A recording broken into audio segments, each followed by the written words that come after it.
Let's talk about discipline. It's an English word that just means to train people to obey a code of conduct. And when they disobey that code, there's punishment or consequence.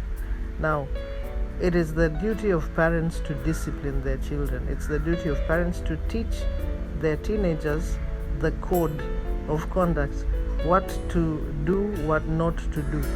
And it's the duty of teenagers to live according to that code. But as teenagers, sometimes you think that parents should just let you be. Leave me alone, mom. Let me do what I want to do. Leave me alone, dad. You're old. No.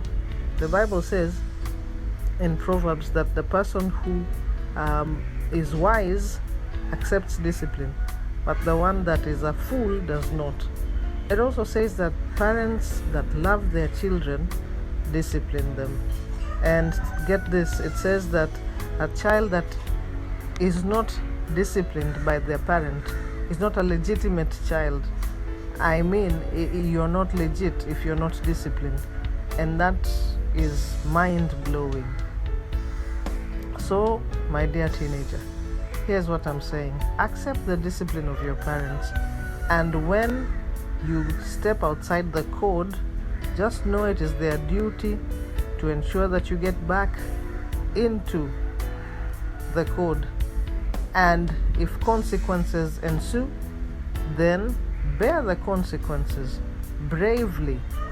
Here's the other thing. Don't make it a habit to step outside the code and then say, I'm sorry, then you're forgiven, then you do it again and say, I'm sorry, then you're forgiven. Now that is just lame. Do not do that. Why am I telling you this? For no apparent reason.